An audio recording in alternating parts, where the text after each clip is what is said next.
To understand why Panama is investing $8.5 billion in new infrastructure, you need to know what happened in 2023. The Panama Canal faced its worst water crisis in over a century, with drought conditions so severe that daily ship transits dropped from the normal 36 to 40 vessels to just 22 per day. This was a global supply chain disaster. The canal handles about 5% of world trade, and when ships started waiting weeks for transit, freight rates spiked, delivery schedules collapsed, and major shipping companies began rerouting cargo around Africa's Cape of Good Hope, adding thousands of miles and weeks to journey times. The economic impact was staggering. The Panama Canal Authority lost hundreds of millions in revenue. But more importantly, the crisis exposed a fundamental vulnerability in global trade infrastructure. When one 50-mile waterway struggles, the entire world economy feels the impact. That crisis became the catalyst for the most comprehensive infrastructure overhaul in Panama's modern history. The Panama Canal Authority has unveiled a coordinated $8.5 billion investment program that addresses every major challenge facing the waterway. This goes way beyond traditional canal expansion. We're talking about creating a complete logistics ecosystem that'll handle everything from container ships to energy transportation. The plan includes 4 major components: 2 new megaports on opposite coasts, a massive water reservoir to end drought vulnerabilities, an LPG pipeline for energy logistics, and advanced cargo handling infrastructure with state-of-the-art crane technology. What makes this plan so revolutionary is its integrated approach.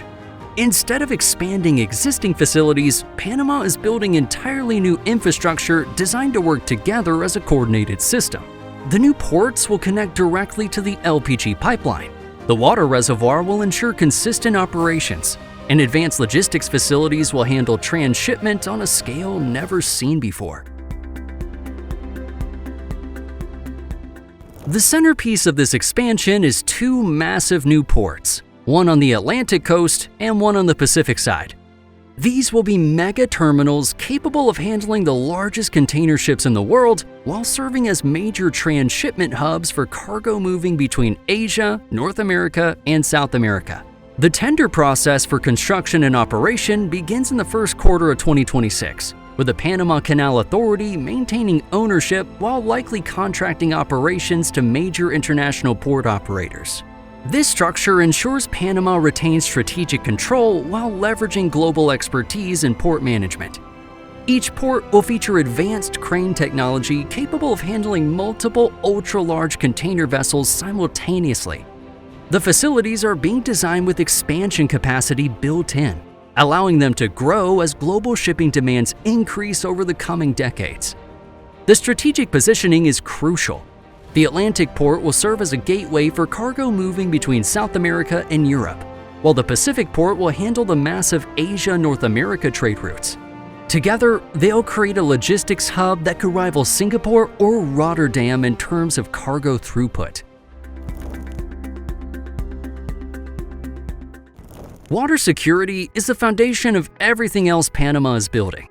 The Rio Indio Lake project represents a $1.6 billion investment in long-term operational security, creating a massive new water reservoir that'll end the canal's vulnerability to drought conditions. The project involves constructing a 90.5-meter-high, 840-meter-long dam on the Rio Indio, creating a 1.25 billion cubic meter reservoir. An 8-kilometer tunnel will connect this new water source directly to Gatun Lake, the canal's primary water supply. And the numbers are impressive. This reservoir will allow up to 15 additional vessels to transit during dry seasons, essentially eliminating the capacity restrictions that caused the 2023 crisis. Construction is planned over 6 years, with comprehensive resettlement and community support programs for affected residents. But this project does more than secure canal operations.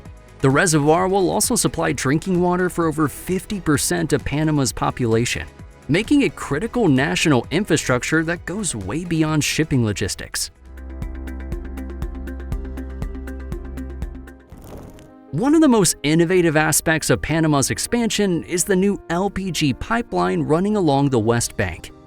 This infrastructure will transform how liquefied petroleum gas moves between North and South America, creating an entirely new revenue stream for the canal while addressing growing energy logistics demands. The pipeline connects directly to the new port facilities, allowing LPG tankers to offload cargo that can then be transported over land and reloaded onto different vessels. This eliminates the need for ships to make the full canal transit, reducing congestion while creating new business opportunities. For global energy markets, this pipeline represents a critical new logistics option.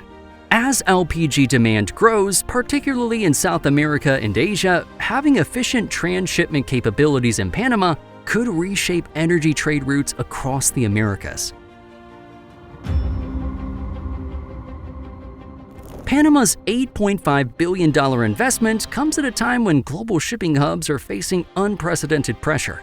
Singapore, Rotterdam, and Dubai have dominated transshipment markets for decades. But disruptions in both the Panama and Suez Canals have created opportunities for new players to gain market share. The Panama Canal has already shown its resilience. In early 2025, container ship transits rose by 10.2% compared to 2024, with the canal setting new records for traffic volume. Neo-sub-Panamax vessels, ships carrying 7,500 to 10,000 containers, now make up over 25% of canal movements, demonstrating the facility's ability to handle modern megaships. But Panama's new ports will compete directly with established hubs.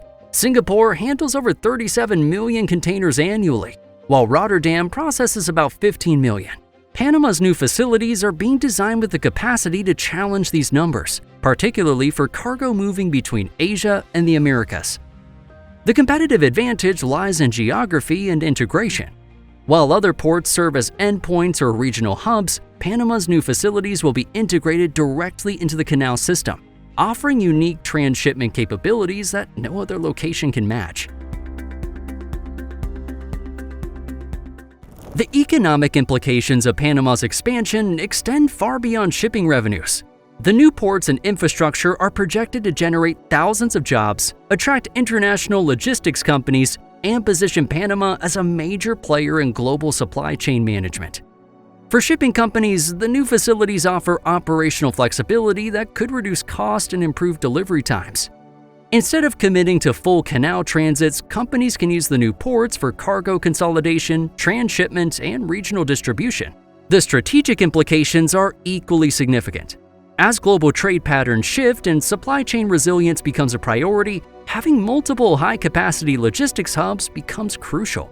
Panama's investment ensures the country remains relevant as shipping technology and trade routes evolve. The timing is also very strategic. With ongoing disruptions in the Suez Canal and increasing focus on supply chain diversification, companies are actively seeking alternatives to traditional shipping routes. Panama's new infrastructure positions the country to capture this demand. The implementation timeline is aggressive but realistic. The tender process for the new ports begins in Q1 of 2026, with construction expected to start shortly after contract awards. The Indio water project is already underway, with completion targeted within 6 years. The LPG pipeline and associated infrastructure will be developed in parallel with the port construction, ensuring integrated operations from day one. Advanced cargo handling systems and crane technology will be installed as construction progresses, allowing for phased operational launches. By 2030, Panama expects to have both new ports operational, the water reservoir completed, and the LPG pipeline fully integrated. This timeline positions Panama to capture growing trade volumes while other major shipping hubs deal with capacity constraints and aging infrastructure. Panama's $8.5 billion investment represents more than infrastructure development. It's a bet on the future of global trade. As shipping volumes continue growing and vessels get larger, the world needs more high-capacity logistics hubs capable of handling complex transshipment operations. The integrated approach Panama is taking, combining ports, water security, energy logistics, and advanced cargo handling, creates a model that other regions may need to follow. Traditional ports that focus on single functions may struggle to compete with comprehensive logistics ecosystems. Panama's water reservoir project addresses one of the biggest vulnerabilities facing global shipping infrastructure. As extreme weather events become more frequent, infrastructure that can maintain operations regardless of conditions becomes increasingly valuable. These infrastructure investments represent more than construction projects. They're the foundation for Panama's emergence as a global logistics superpower. The scale is unprecedented, the integration is sophisticated, and the economic implications extend far beyond Panama's borders. So, what do you think about Panama's massive infrastructure expansion? Have you seen the impact of canal disruptions on global shipping? Let me know in the comments, and thanks for watching. We'll see you next time when we look at how other major shipping routes are responding to Panama's challenge.